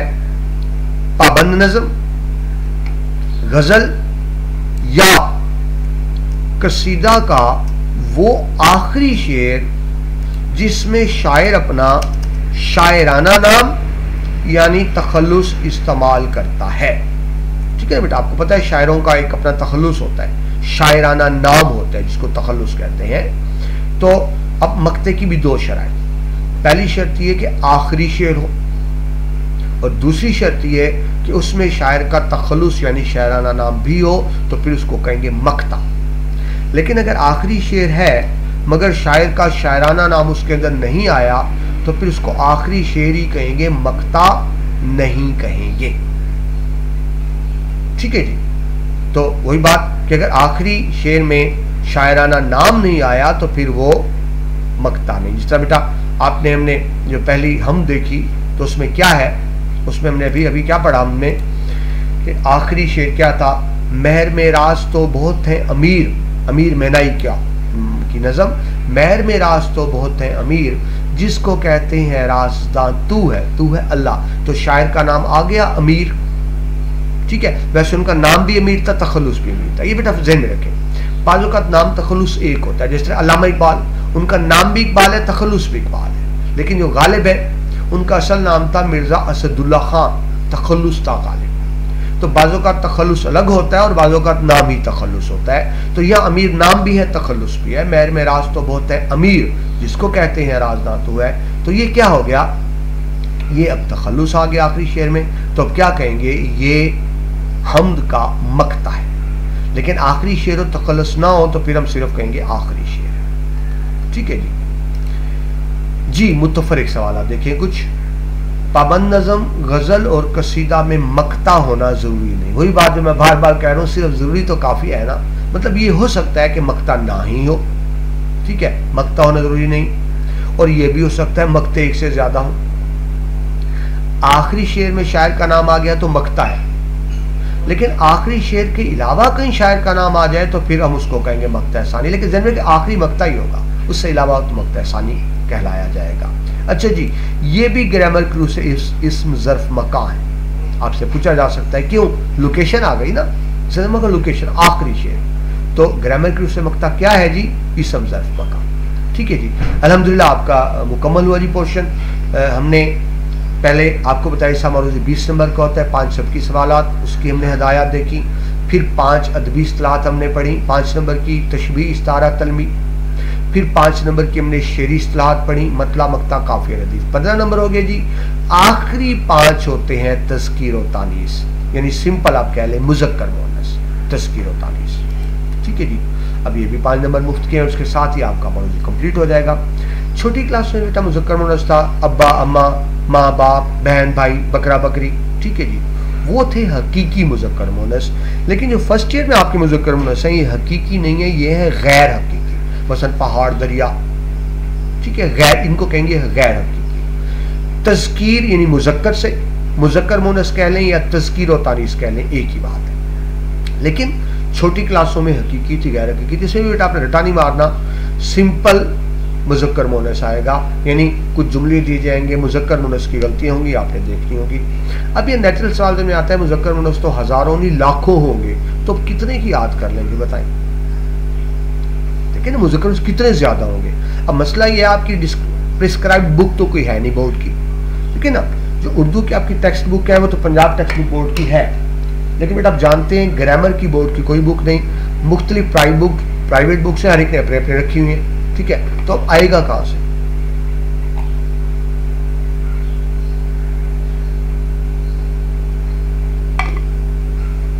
ठीक है बेटा, हर किताब के अपने अपने मुज़क्कर मुअन्नस और ये हजारों में है।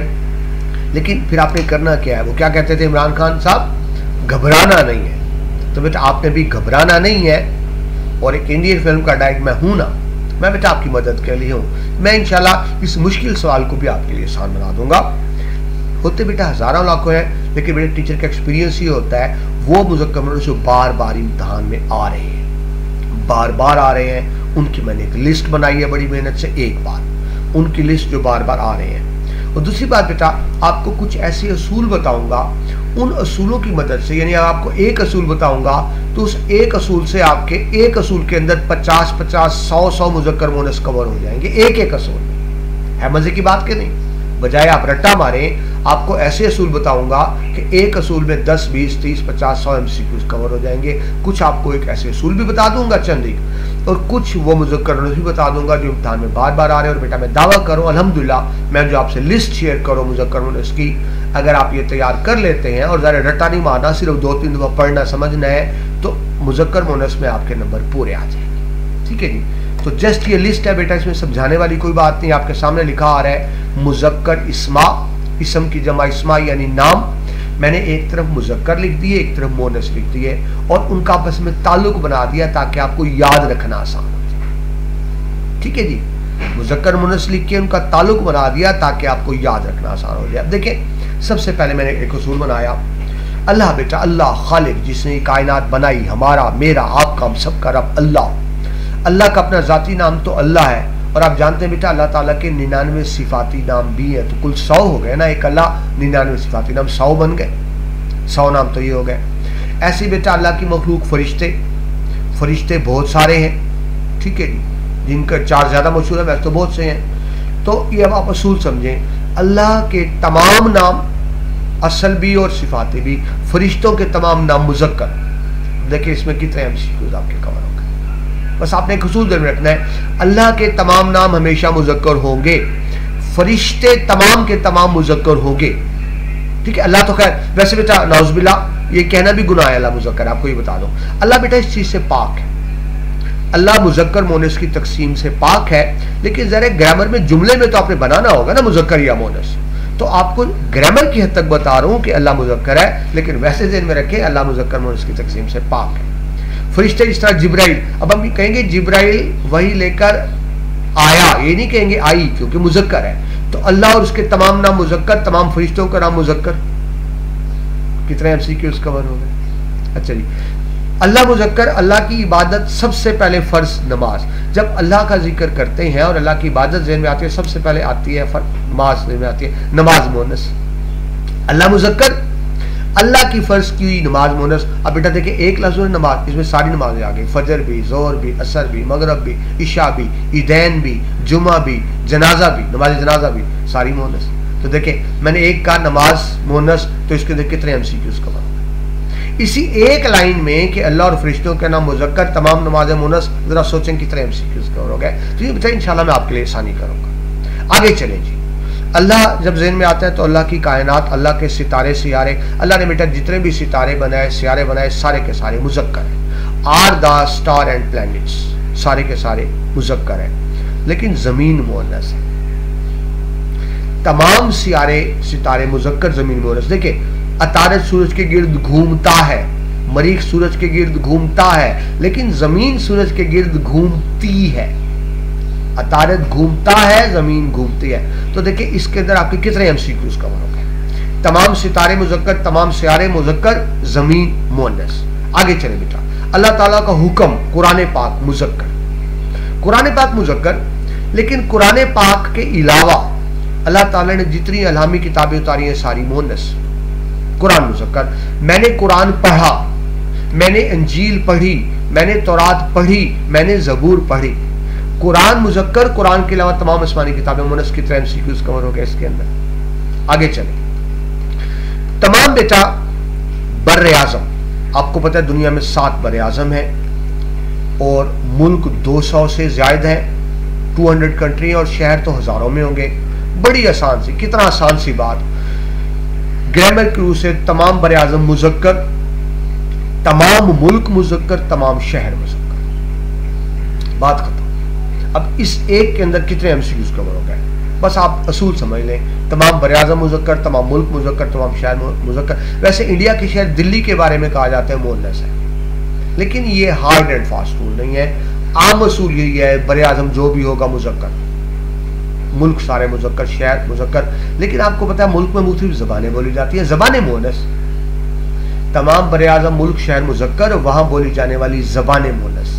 ठीक है, मैं अमेरिका गया, जापान गया, मैंने उर्दू सीखी, मैंने हिंदी सीखी, मैंने पंजाबी सीखी, मैंने अरबी सीखी। बर्र आज़म, मुल्क, शहर मुज़क्कर, ज़बानें मुअन्नस। आगे चले बेटा, दुनिया के जितने दरिया हैं मुज़क्कर, बस बात खत्म। हजारों एमसीक्यूज़ बन गए इसके अंदर, तमाम दरिया मुज़क्कर, बात खत्म। अलबत्ता इंडिया के 2 दरिया हैं जो हिंदू जिनको मुकद्दस समझते हैं, दरिया गंगा व जमुना, वो मुअन्नस।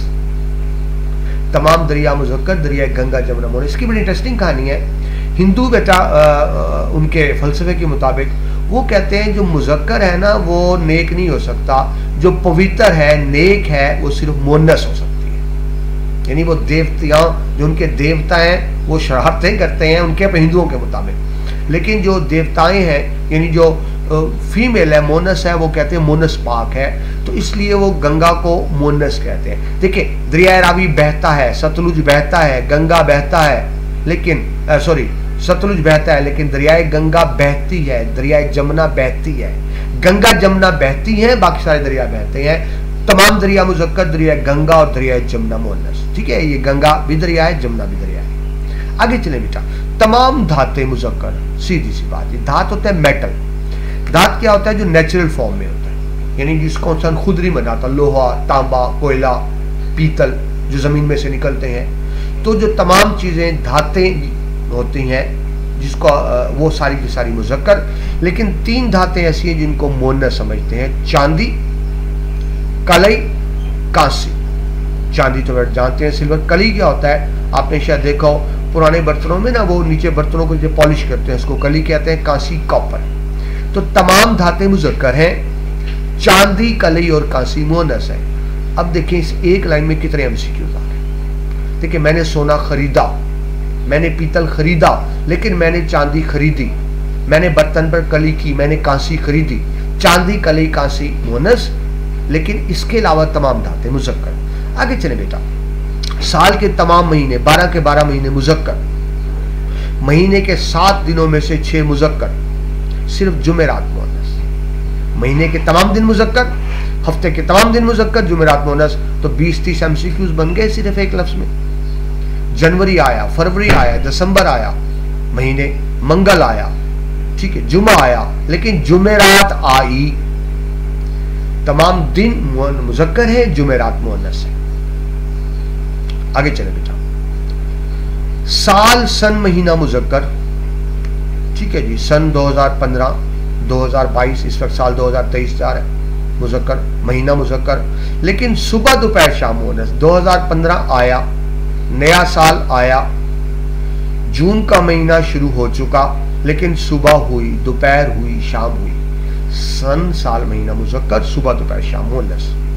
आगे चलें जी, तमाम इस्माए मुकब्बर और इस्माए मुसग्गर। मुकब्बर बेटा जिसमें तकब्बुर पाया जाए, यानी आपने छोटी क्लास में पढ़ा होगा, ऐसे लफ्ज जिसमें बड़ाई के मायने पाए जाए, बड़ा, अजमत, बिग, उसको कहते हैं मुकब्बर। ऐसा लफ्ज जिसमें छोटाई, छोटे के मायने पाए जाए, मुसग्गर, यानी तस्गीर। सगीर होते हैं ना छोटा, कबीर बड़ा, कबीर से मुकब्बर, सगीर छोटा, उससे मुसग्गर। मसलन हम बर्तन हैं जिसमें पकता है सालन देग चा, यानी बड़ा बर्तन, देग चा, सवरारे बड़े, देगची यानी छोटी, पतीला बड़ा, पतीली छोटी।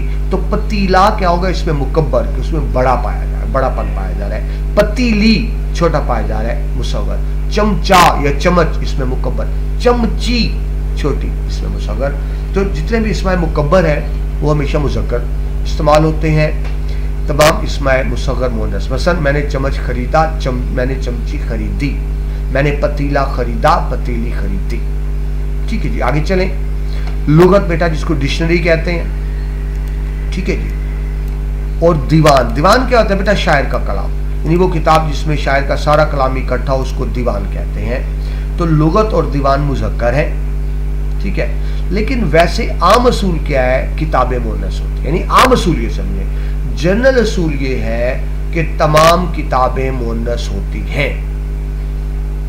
समझ ले, असूल क्या है? तमाम किताबें मुअन्नस होती हैं, लेकिन लुगत और दीवान मुजक्कर होते हैं, क्योंकि लुगत बेटा बड़ी होती है ना, जिसकी बड़ी होती है, मुकब्बर वाली बात। दीवान भी बड़ा होता है, हमने पढ़ा ना इसमें मुकब्बर में, तो इसमें मुकब्बर में आ जाते हैं। लुगत और दीवान बड़ा होता है, तो इसलिए हम उसको मुजक्कर कहते हैं। लेकिन आम असूल ये है किताबें मुअन्नस होती हैं। शायर के कलाम को कुलियात भी कहते हैं मुअन्नस। मैंने उर्दू की किताब खरीदी, मैंने कुलियात इकबाल खरीदी, लेकिन मैंने उर्दू का लुगत खरीदा, मैंने गालिब का दीवान खरीदा।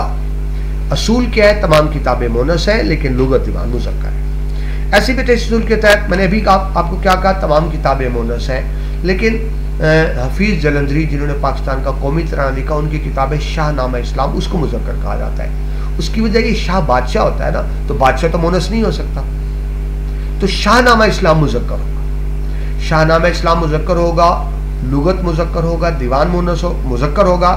लेकिन आम असूल ये है कि तमाम किताबें मुअन्नस होंगी, कुलियात मुअन्नस होगी, ब्याज भी मुअन्नस होगी। शायर जो अपना कलाम अपने हाथ से लिखते हैं ना, उसको ब्याज कहते हैं, तो ब्याज भी मुअन्नस होगी। आगे चलेगी, तमाम अखबारात, रसाइल, रसाइल रिसाले।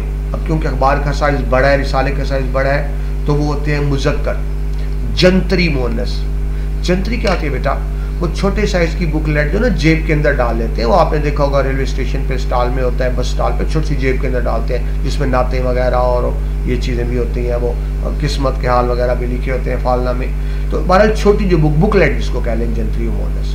असूल दोबारा समझ लें, असूल ये है कि तमाम किताबें मोनस शुमार होती हैं, लेकिन लुगत मुज़क्कर होगी, दीवान मुज़क्कर होगा, शाहनामा इस्लाम मुज़क्कर होगा, अखबार रिसाला भी मुज़क्कर होगा। आगे चलें जी, इमला बेटा जिसको आप हैंड राइटिंग कहते हैं कि उसकी इमला बहुत अच्छी है या उसकी इमला अच्छी नहीं है, इमला मुज़क्कर।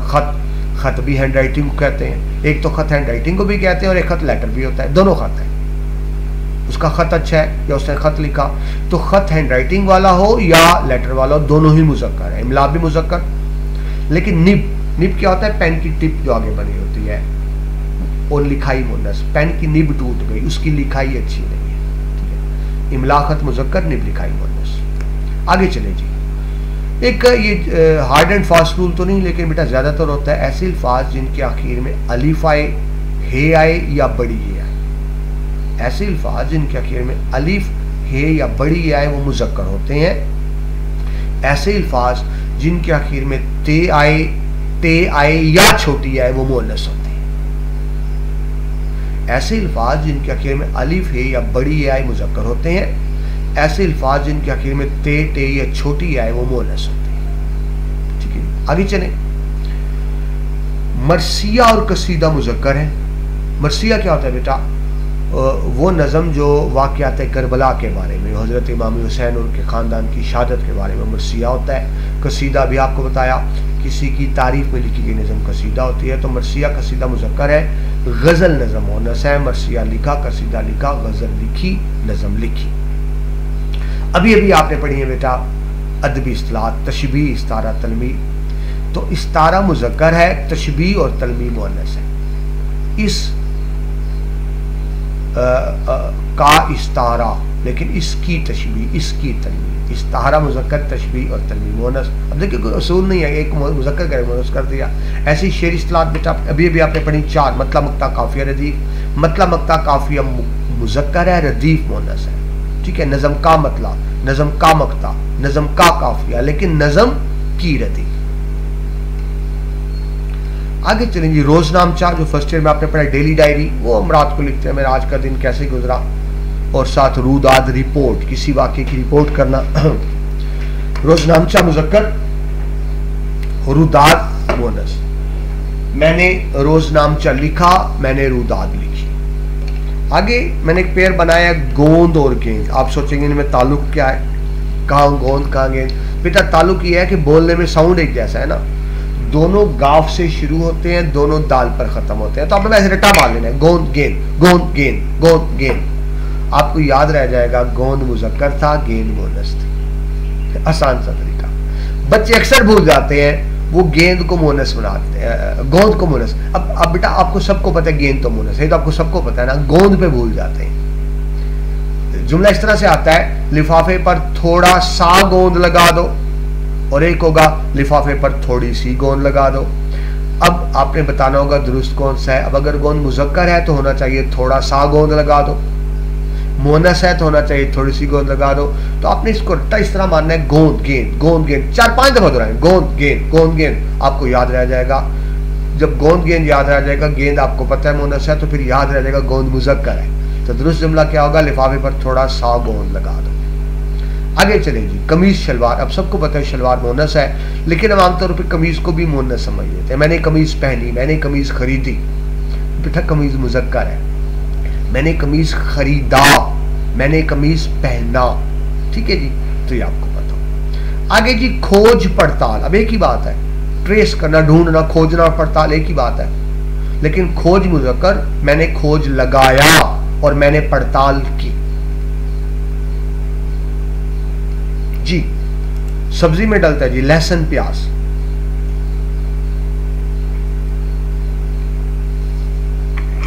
मेरा नहीं ख्याल कि कोई भी सब्जी तैयार होती है लहसुन प्याज के बगैर। लहसुन मुज़क्कर, प्याज मुअन्नस। लहसुन खरीदा, प्याज खरीदी। लहसुन काटा, प्याज काटी। आगे जी, लीमू लोग। अब वही बात कि इनका मतलब तो नहीं बनता, लेकिन बोलने में क्योंकि लामे जैसे तो अपने ऐसे रट्टा ही मारना है उसको। लीमू लोग, लीमू लोग, लीमू लोग, लीमू 5-6 दफा कहेंगे याद हो जाएगा। तो फिर आपको याद रह जाएगा लीमू मुज़क्कर लोंग मोनस। लीमू खरीदा, लोंग खरीदी। आगे चलेंगे ऐसे ही दही धाक। अब क्योंकि दोनों में धे है, दाल है, दही धाक, दही धाक। देखिए बेटा मैं आपको निशानी इस तरह आपको याद करना आसान है, रट्टा नहीं मारा जाता। दही धाक, दही धाक। अब आपको याद रहेगा दही मुज़क्कर धाक मोनस। थोड़ा सा दही खरीदा, मैंने दही खरीदा और इलाके में उसकी धाक बैठ गई। ठीक है जी, आगे चलें। खट्टा और खारी। वो बेटा पानी नहीं होता नमकीन सा जो पीने के काबिल नहीं होता, उसको खारी कहते हैं। अब यह बच्चे बहुत कंफ्यूज होते हैं, लफ्ज़ खारा है कि खारी। मुझे अक्सर बच्चे पूछते हैं नलके का पानी खारा है, नलके का पानी खारी है, कि खारा ठीक है खारी ठीक। बेटा खारा लफ्ज़ ही कोई नहीं है, खारा कोई लफ्ज़ ही नहीं, लफ्ज़ है खारी। मतलब ये बहस नहीं कि खारा दुरुस्त या खारी, खारा लफ्ज़ है ही नहीं, खारी लफ्ज़। ठीक है, तो आपने यूं खट्टा खारी, खट्टा खारी दोनों खे से शुरू होते हैं। ठीक है, खट्टा मुज़क्कर, खारी मोनस। इस नलके का पानी खारी है, इस नलके का पानी खट्टा है। ठीक है, आगे चलिए। किस्सा कहानी, आपको पता है एक ही बात है किस्सा कहानी, लेकिन किस्सा मुज़क्कर कहानी। किस्सा सुनाया, कहानी सुनाई। ऊंट नकेल, ऊंट के नहीं नाक में रस्सा से डालते हैं बड़े खींचा जाता है, तो नकेल मोनस। ऊंट खरीदा, ऊंट की नकेल खरीदी। आगे चले जी। चुकन्ना, अटेंटिव होना, और तवज्जो, तवज्जो भी अटेंशन को कहते हैं। वो चुकन्ना हुआ, उसने तवज्जो की। चुकन्ना मुज़क्कर, तवज्जो मुअन्नस। अगला वर्ड जी इंतहाई है। ये इंतहाई अहम वर्ड है, बच्चे इसमें बहुत ज्यादा गलती करते हैं। मैंने क्या लिखा, मुअन्नस जमा मुअन्नस मसावी मुज़क्कर। अब ये कैसे हो गया, इस बात को समझे। उर्दू का बेटा असूल है कि अगर दो मुअन्नस यूज हो और साथ लफ्जो हम, दो मुअन्नस यूज हो और हम के तौर पे, कलेक्टिव नाउन, इसको कलेक्टिव नाउन के तौर पे यूज हो, तो वो फिर मुज़क्कर बन जाता है। दोबारा दोहरा दूं, दो मुअन्नस इकट्ठे इस्तेमाल हो कलेक्टिव नाउन के तौर पे, यानी हम आए उनके साथ, तो मुज़क्कर बन जाता है, मुन्नस रहता।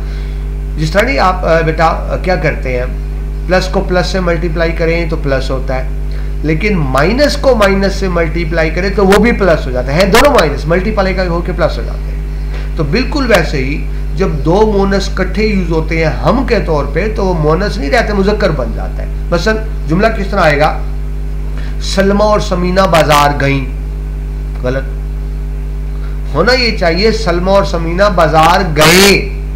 अजीब बात नहीं, आप कहेंगे ये बात, लेकिन बेटा ग्रामर का ये यूज हो रहा है। लफ्ज अगर हम, बल्कि हम कर लें कि सलमा और समीना ने कहा हम बाजार जाएंगी। सलमा और समीना ने कहा बाजार जाएंगी, बेटा जुमला गलत है, ये जुमला गलत है। दुरुस्त होगा सलमा और समीना ने कहा कि हम बाजार जाएंगे।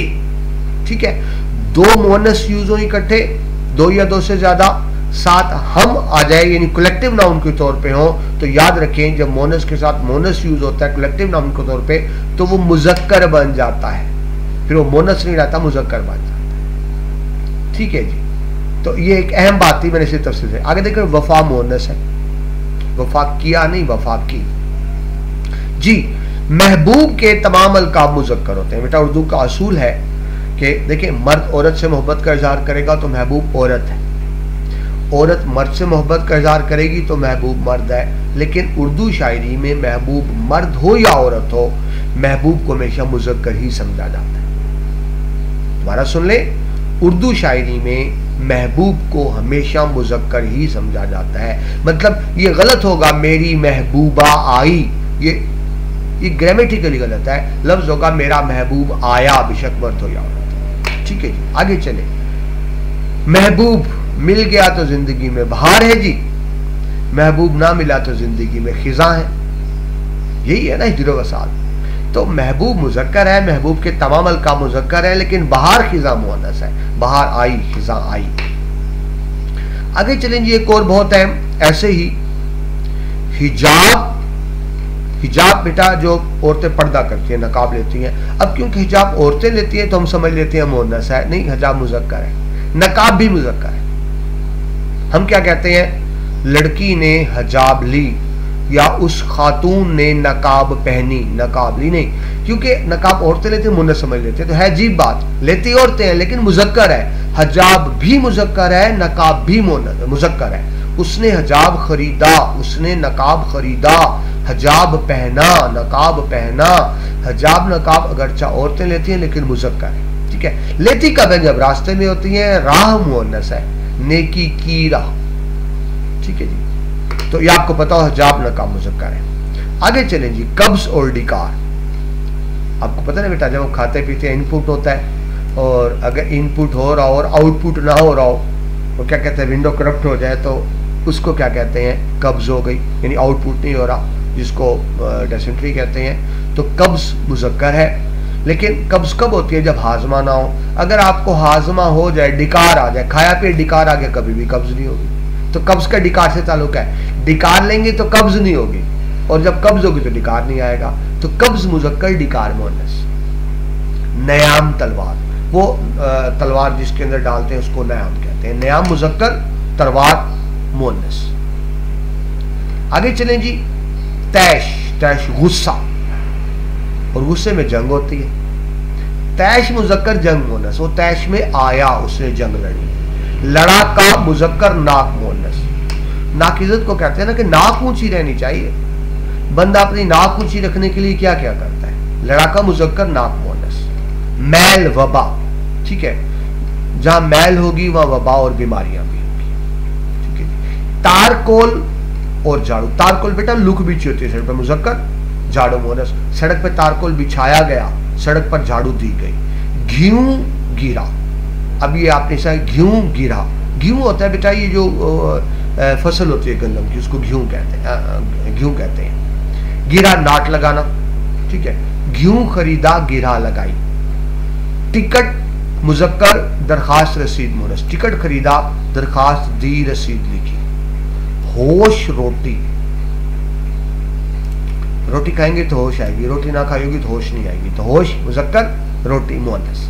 हल्फ, कसम की बात है बेटा, इसको इंग्लिश में ओथ कहते हैं, लेकिन हल्फ उठाया, कसम उठाई। हल्फ मुजक्कर, कसम मुअन्नस। रेशम मखमल, वो सॉफ्ट कपड़ा रेशम, मखमल भी उसी के किस्म है, लेकिन रेशम खरीदा, मखमल खरीदी, मुजक्कर मुअन्नस। ताश और शर्त, शर्त लगा के, ताश खरीदा, शर्त लगाई। ताश मुजक्कर, शर्त मुअन्नस। ओधम आवाज, ओधम शोर, शाउट करना, लेकिन मुजक्कर है। उसने ओधम मचाया। हम आमतौर पे समझते हैं मचाई, मचाई नहीं, मचाया, ओधम मुजक्कर है। आगे चले बेटा, दो लफ्ज है, तोती। तोती मुजक्कर भी है, तोती मुअन्नस भी है। तो एक बेटा तोती होती है शोहरत, पूरे शहर में उसका तोती बोल रहा है, फेम, शोहरत। अगर तोती शोहरत के सेंस में हो तो मुजक्कर है। और एक तोती क्या होता है, वो तोते की घरवाली मिसिस तोता, वो तोती है तो वो मुअन्नस होगी, ठीक है जी। ऐसी बेटा कलम भी मुजक्कर मुअन्नस है। एक कलम होता है पेन, जिससे आप लिखते हैं, वो कलम मुजक्कर है। और एक होती है पौधे की कलम, वो थोड़ी सी शाख जमीन लगाते हैं, वो कलम मुअन्नस है, ठीक है बेटा। तो कोशिश की बेटा मैंने कि आपको अच्छे अंदाज से सादा लफ्ज़ों में समझा सकूं। अल्हम्दुलिल्लाह बेटा, आपका ये पूरी 20 नंबर की तैयारी कंप्लीट हुई। पहले 5 नंबर सबकी सवालात हमने देखे, उसके बाद 5 नंबर की हमने अदबी इस्तिलाहात देखी, तशबीह, इस्तारा, तलवी। फिर 5 नंबर की हमने शेरी इस्तिलाहात देखी, मतला, मक्ता, काफिर, अदीब। फिर हमने तज़कीर और तानीस, मुज़क्कर मुअन्नस देखे। अगर बेटा आपने लेक्चर गौर से सुना है, तो वो जो सुना है, मैं आपको गारंटी देता हूँ इंशाल्लाह आपके 20 में से 20 नंबर पूरे आएंगे इंशाल्लाह। अल्लाह ने चाहा, कामयाबी अल्लाह की तरफ से है। इन तमाम पर बेटा इल्म अदब पर डिटेल लेक्चर भी मौजूद है, लेकिन अब क्योंकि इम्तिहान करीब है तो मैंने कहा एक ही वीडियो में आपका पूरा 20 नंबर कवर कर दूं। मैं उम्मीद करता हूँ मेहनत आपके काम आएगी। तो अगर ये बेटा आपके काम आए और आपको फायदा हो तो बेटा मुझे दुआओं में याद रखिएगा, और आप अपने इस चैनल इल्म अदब को दोस्तों से भी शेयर किया कीजिए, ताकि इल्म का सिलसिला आगे से आगे बढ़ता रहे। अल्लाह ताला आपको कामयाबी अता करे। अपना बहुत सा ख्याल रखिएगा। मैं भी आपके लिए दुआ करता रहूँगा। अल्लाह।